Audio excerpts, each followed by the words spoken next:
চট্টগ্রামে আবু মোতালেব নামে এক দোকানির লাশ উদ্ধার করেছে হালিশহর থানা পুলিশ। শুক্রবার দুপুরে নগরীর হালিশ শহরের বসুন্ধরা আবাসিক এলাকার একটি দোকানের গুদাম থেকে তার লাশ উদ্ধার করা হয়। মৃত আবু মোতালেব কুমিল্লা ১৪গ্রাম উপজেলার বাসিন্দা।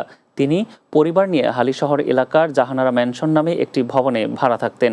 পুলিশ জানায়, খবর পেয়ে লাশটি উদ্ধার করে ময়নাতদন্তের জন্য মেডিকেলে পাঠানো হয়েছে। ২ থেকে ৩ দিন আগেই তার মৃত্যু হয়েছে বলে ধারণা করছে পুলিশ। পবিত্র ঈদুল আজহাকে সামনে রেখে চট্টগ্রামে জমে উঠেছে কোরবানির পশুর হাটগুলো।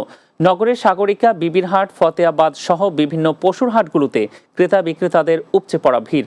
অন্যান্য বছরের ন্যায় এবারও দেশের বিভিন্ন স্থান থেকে প্রচুর গরু এসেছে বাজারগুলোতে। গত কয়েকদিন থেকে গরুর দাম নাগালের মধ্যে থাকলেও এখন বেশ চড়া দাম হাঁকাচ্ছেন ব্যবসায়ীরা। ফলে গরু না কিনে ফেরত যাচ্ছেন অনেক ক্রেতা। একই অভিযোগ ব্যবসায়ীদের। তারা বলছেন, যে পরিমাণ গোখাদ্যের দাম, ওষুধ ও পরিচর্যা খরচ বৃদ্ধি হয়েছে, সে অনুযায়ী গরুর দাম পাচ্ছেন না তারা। এদিকে সাতকানিয়ায় জমে উঠেছে কোরবানির পশুর হাট। এই উপজেলায় চলতি বছর ৪৩,২৮৮টি কোরবানির পশুর চাহিদার বিপরীতে প্রস্তুত রয়েছে ৪৩,২৮০টি পশু।